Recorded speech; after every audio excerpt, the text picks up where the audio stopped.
Hello everyone, I hope हजुरहरू सबै सन्चै हुनुहुन्छ। म फेरि पनि मेरो एउटा न्यू भिडियो लिएर आइसकेको छु र यो भिडियो चाहिँ मेरो लागि र मेरो फ्यामिलीको लागि धेरै नै इम्पोर्टेन्ट भिडियो हो हैन।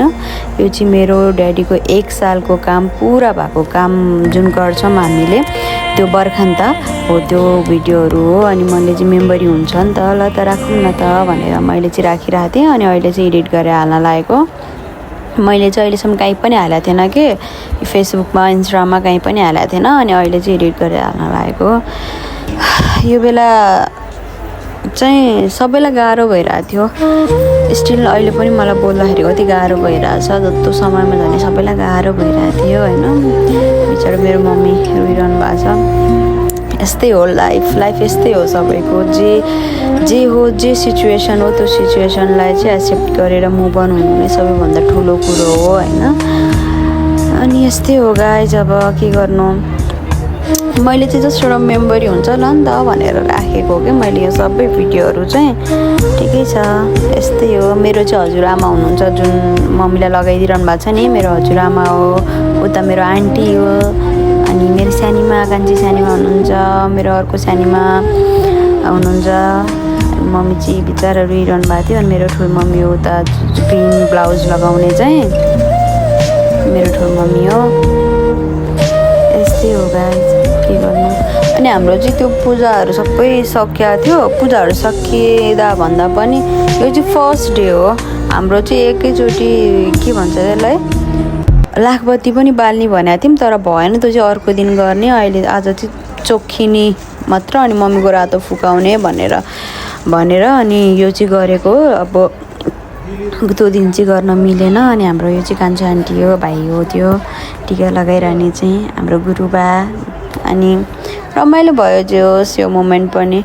म चाहिँ भर्खर कहिले आज जस्तो पूजा अनि एक दिन अगाडि चाहिँ म नेपाल गएको थिएँ। सायद एक दिन हो कि 2 दिन अगाडि चाहिँ नेपाल गएको थिएँ। पानी परेर आमामामा नेपालमा त के हो यस्तो डेन्जर पानी परिरहेको थियो त्यतिखेर पनि।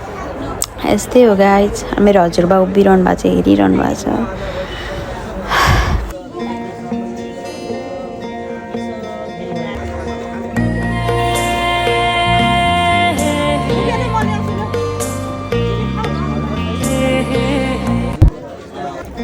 अनि हामीले त्यतिखेर त सबैलाई बोलाउनु पर्ने रहेछ नि त। अनि सबैजना आउनुभएको थियो।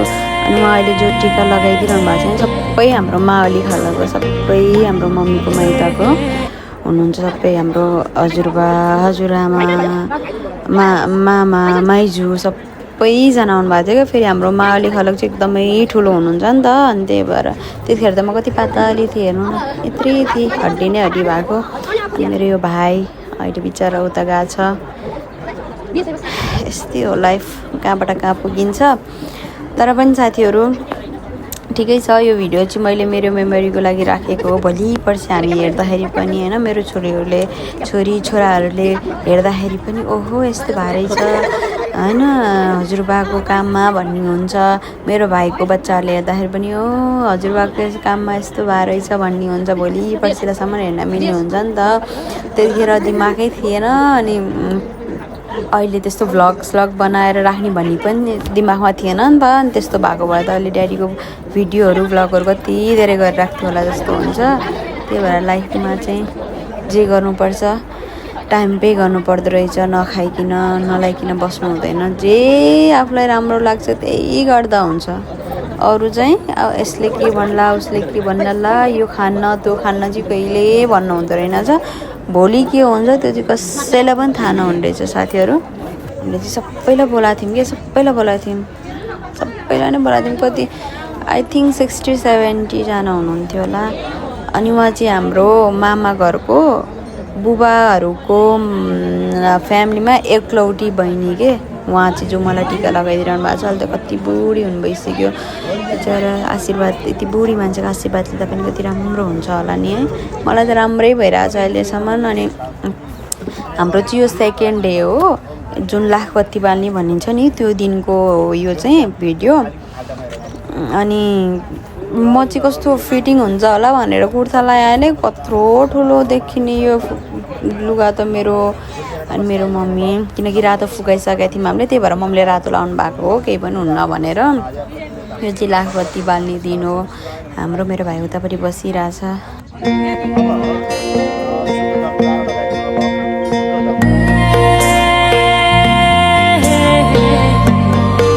यता चाहिँ लाखबत्ती बालिरहेछ, मतलब बनाइरहने रहेछ। त्यति लाखबत्ती पनि बाल्नको लागि त तेलमा भिजाएर फेरि निचारेर अनि राख्नु पर्दो रहेछ नि त। त्यतिकै हुने रहेनछ लाखबत्ती चाहिँ।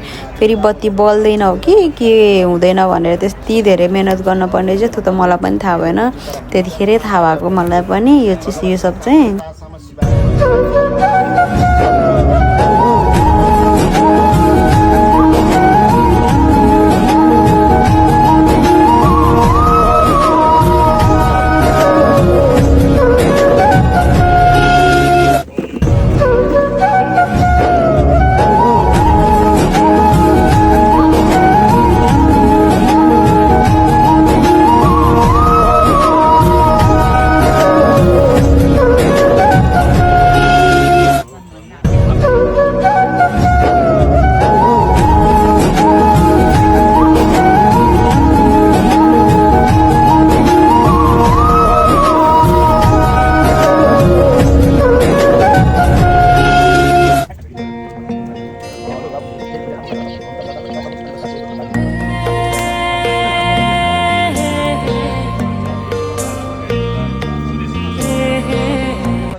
फाइनली हामी चाहिँ लाखबत्ती बाल्नको लागि मन्दिरमा जान लागेको। अब घरमा चाहिँ नबाल्ने, किनकि कोठा भाडाको हो नि त, अनि नबाल्ने मन्दिरमै गएर बाल्ने भन्ने डिसिजन भयो। अनि हामी चाहिँ मन्दिरमा गएर सबै कामहरू गऱ्यौँ, फोटोहरू पनि खिच्यौँ, भिडियोहरू पनि लिएँ मैले, पछि हेर्नुहुन्छ भनेर। अनि हामीसँगै हाम्रो हजुरआमा हिँडिरहनु भएको छ, बुढी हुनु भइसक्यो अहिले त हाम्रो हजुरआमा पनि।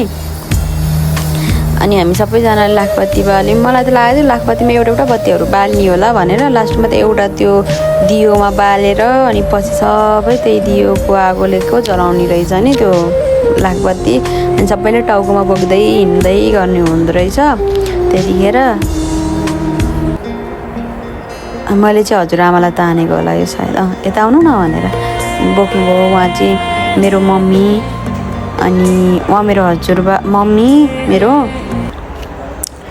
अनि मेरो हजुरबा, उहाँ मेरो कान्छो अङ्कल, उहाँ मेरो कान्छो अङ्कलको वाइफ, यो चाहिँ मेरो भाइ, यो आन्टी, दिदी, म भइहालेँ, दिदीको छोरी, आन्टी, हजुरआमा, अर्को पनि हजुरआमा, हाम्रो पण्डित बाजे हुनुहुन्छ। उहाँहरू सबैजना हुनुहुन्थ्यो, सबै मामा घरको सबैजना पनि आउनु भएको थियो।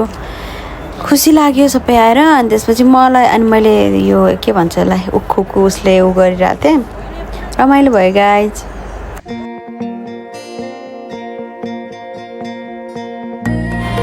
आई होप हजुरहरूलाई मेरो भिडियो हेरेर राम्रो लाग्यो होला। सबैले प्लिज लाइक कमेन्ट गरिदिनु होला। Thank you.